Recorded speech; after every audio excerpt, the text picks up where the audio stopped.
It's the Therapeutic Drive-Thru. Let's talk trauma dominoes that occurred at the recent assassination attempt of former President Donald Trump at his rally in Pennsylvania. What's a trauma domino, you may ask? We're going to get to that. You know, when you see those types of events on TV, which most of us, that's where we viewed the event, everybody kind of takes a different angle. A lot of people are looking at Secret Service. What are they doing? You know, I can't get my gun back in the holster. Maybe people are looking at the guy in the fedora going, is that John Denver or JFK Jr.? I'm not sure. We have the lady behind Trump who, you know, barely even ducks, immediately just gets out her cell phone and starts recording, right? And then some people are focused on former President Trump. Being in the mental health field, when I see events unfold like this, let me tell you what I think.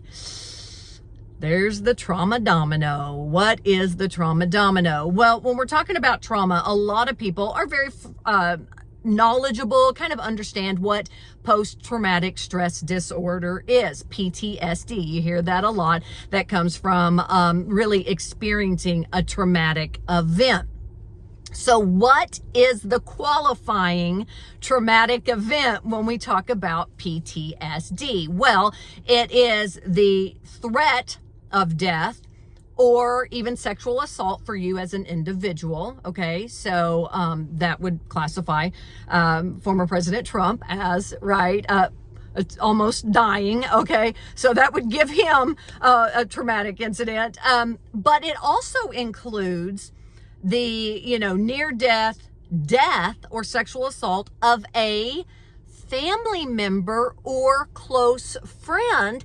And you don't even have to be in attendance at that actual event for those individuals. They could witness it on TV. Because I say for those individuals, because for you and me sitting at home, more than likely you would not qualify for a PTSD diagnosis because you just witnessed it on TV. You're not even going to have a PTSD response from that event. You might be more aware if you go out in public, but you're not going to have that qualifier for PTSD. So when I talk about trauma domino, let's take, for instance, President Trump, okay?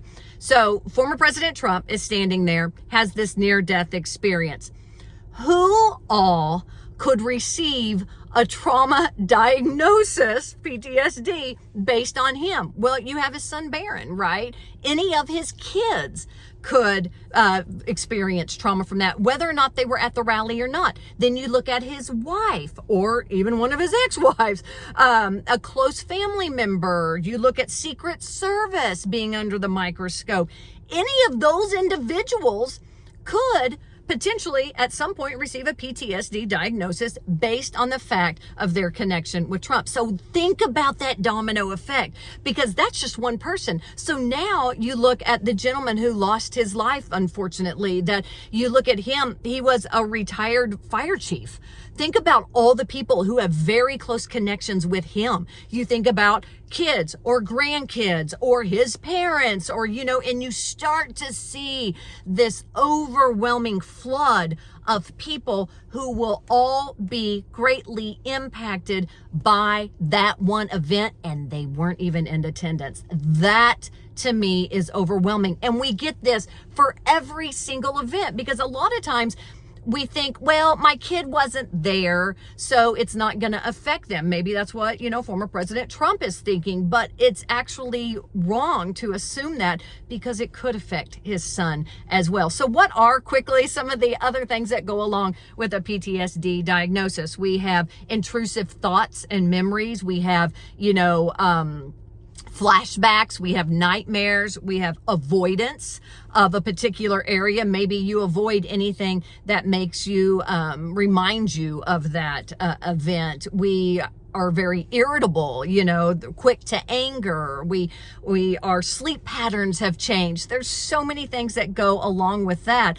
But just because you weren't at that actual event, right, it didn't happen to you, you could still experience symptoms related to PTSD because of those events. So there you go. It's the trauma domino.